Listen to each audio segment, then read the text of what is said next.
আপনারা সবাই জানেন দেশের অবস্থা এখন কি প্রচন্ড খারাপ। কুমিল্লা বলেন, ফেনী বলেন, বরিশাল বলেন, আরো বিভিন্ন দেশের বিভিন্ন অঞ্চলে কি তারা থাকতে পারতেছে না, ছাদের উপরে উঠছে, তারপর ওইখানে কি করছে, পানি চলে গেছে। আমরা ভালো আছি না? অনেক ভালো আছে।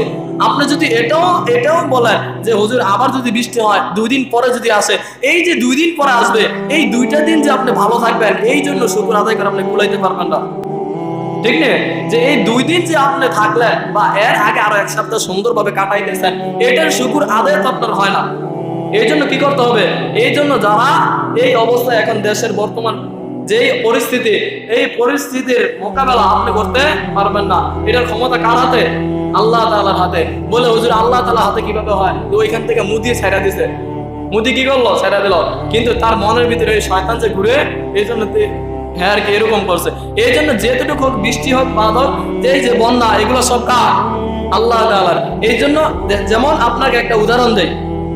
কালকে আমি একটা হাদিস পড়তেছিলাম। ওই হাদিসের ব্যাখ্যার ভিতরে আছে যে আল্লাহ তাআলা জিবরাইল আমিনকে বলতেছেন, জিবরাইল এই যে তুমি এই এলাকা ধরেন 5 দ্বারা গল্লায় বা অমুক এলাকা উল্টে দাও। কি দাও? উল্টে দাও, ধ্বংস করে দাও। জিবরাইল আমিন বলতেছে আল্লাহ কেন? আল্লাহ তাআলা বলতেছে আরে তোমাকে বলছে তুমি কি করো?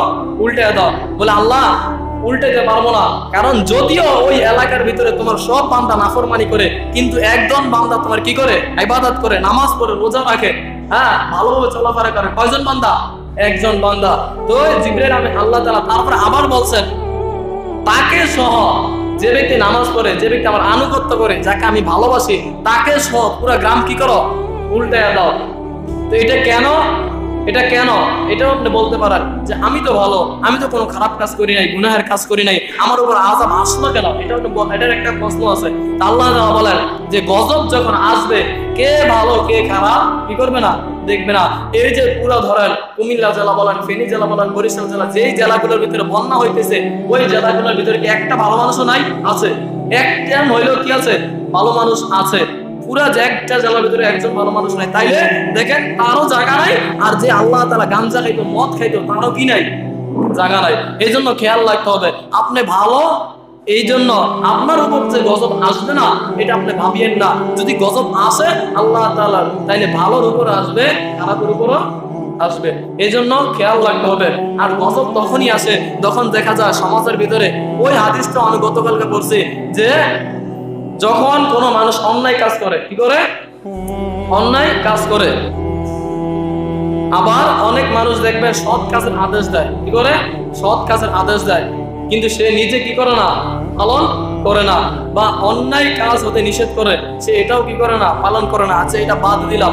এখন অনেক মানুষ দেখা যায় যে সমাজের ভিতরে অনাচার, ব্যভিচার, জেনা, অন্যের সম্পদ লুণ্ঠন করা, আত্মসাৎ করা, এই কাজগুলো যে করতেছে, আপনার আমার তো কি আছে? মুখ আছে, আপনার আমার হাত আছে, আল্লাহ তাআলা দিচ্ছে। এই জন্য আল্লাহ তাআলা বলছেন কোরআনের ভিতরে, হাদিসের ভিতরে রাসূল সাল্লাল্লাহু আলাইহি সাল্লাম বলছেন যে কোন ব্যক্তি যদি সমাজের ভিতরে বিশৃঙ্খলা বা অন্য কারোর উপর জুলুম করে, আপনার সামর্থ্য থাকা সত্ত্বেও যদি আপনি কি করেন, আপনি তার উপর তাকে হাত দিয়ে নিষেধ করতে হবে যে জুলুম করা যাবে না, অন্যের সম্পদ আত্মসাৎ করা যাবে না, অন্যের উপর হাত দেওয়া যাবে না। এই জন্য রাসূল বলছেন কারো যদি নির্যাতন হয়, তাহলে তুমি কি করো? হাত দিয়ে তাকে প্রতিবাদ করো।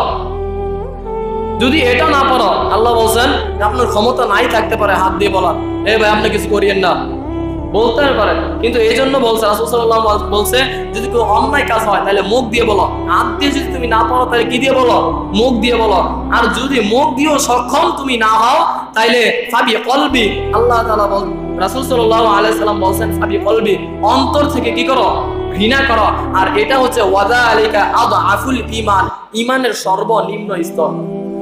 ঈমানের সর্বনিম্ন স্তর কি? ঘৃণা করা, অন্তর থেকে অন্যায় কাজকে কি করা? ঘৃণা করা। এই জন্য যে কোনো যদি অন্যায় কাজ হয় তাহলে সেটাকে হাত দ্বারা কি করতে হবে? প্রতিহিত করতে হবে। আর যদি সেটা না পারেন তাহলে মুখ দিয়ে বলতে হবে। মুখ দিয়ে যদি না পারেন তাহলে অন্তর দিয়ে, কলব দিয়ে কি করতে হবে? ঘৃণা করতে হবে। আর এটা হচ্ছে ঈমানের সর্বনিম্ন স্তর। ঈমানের 70-এর বেশি শাখা রয়েছে, 70-এর বেশি, 70-এর অধিক শাখা রয়েছে।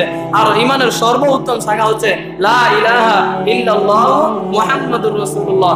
ঈমানের সর্বোত্তম শাখা হচ্ছে লা ইলাহা ইল্লাল্লাহ মুহাম্মাদুর মুহাম্মাদুর রাসূলুল্লাহ। আপনারা এরকম শুনছেন যে ঈমানের সর্বনিম্ন শাখা রাস্তা থেকে কষ্টদায়ক বস্তু সরিয়ে দেওয়া, এটাও একটা ঈমানের সর্বনিম্ন স্তর। আবার অন্যায় দেখলে মন থেকে ঘৃণা করা, এটা ঈমানের সর্বনিম্ন স্তর। এখন দেখেন, আপনি যদি অন্যায় দেখার পরেও আপনি বসে থাকেন, মন থেকে ঘৃণা না করতে পারেন, তাহলে ঈমানের সর্ব উত্তম যে স্তরটা আছে এটা আপনি কিভাবে পালন করবেন? কথা বলছেন না?